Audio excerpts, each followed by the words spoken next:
అందరికీ నమస్కారం. Welcome back to doc talks. ఈ రోజు మనం మాట్లాడుకోబోయే అంశం అమెరికాకు పోస్టల్ సేవల తాత్కాలిక నిలిపివేత. ఇది చిన్న వ్యాపారులు, ఎగుమతిదారులు మాత్రమే కాదు, సాధారణ ప్రజలపైన ప్రభావం చూపనుంది. భారత పోస్టల్ శాఖ ప్రకటించిన ప్రకారం ఆగస్టు 25, 2025 నుంచి అమెరికాకు అన్ని రకాల పోస్టల్ సేవలు తాత్కాలికంగా నిలిపివేయబడ్డాయి. అమెరికా ప్రభుత్వం ఇటీవల ఎగ్జిక్యూటివ్ ఆర్డర్ 14324 జారీ చేసింది.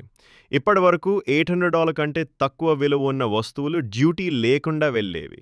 కానీ ఇప్పుడు ప్రతి వస్తువు, ప్రతి పార్సల్ తప్పనిసరిగా కస్టమ్స్ డ్యూటీ చెల్లించాల్సిందే. మినహాయింపు కేవలం లెటర్స్, డాక్యుమెంట్స్ మరియు $100 లోపు గిఫ్ట్స్. 7 చిన్న ఎగుమతిదారులు, ఈ-కామర్స్, హ్యాండీక్రాఫ్ట్స్, చిన్న వ్యాపారులు ఎక్కువ నష్టపోతారు. 2 వ్యక్తిగతంగా పార్సల్స్ పంపేవారు, అమెరికాలో ఉన్న కుటుంబ సభ్యులకు గిఫ్ట్స్ పంపడం కష్టమవుతుంది.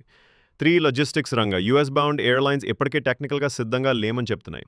ఈ నిర్ణయం భారత్ అమెరికా వాణిజ్య ఉద్రిక్తతల మధ్య వచ్చింది. అమెరికా ఇప్పటికే భారత వస్తువులపై 25% టారిఫ్ వేసింది. మరికొన్ని రంగాల్లో మొత్తం టారిఫ్ 50% వరకు పెరిగే అవకాశం ఉంది. దీనితో చిన్న వ్యాపారులు, ఆన్లైన్ సేలర్స్, వ్యక్తిగత పార్సల్స్పై ఆధారపడిన వారికి ఇది పెద్ద దెబ్బగా మారింది.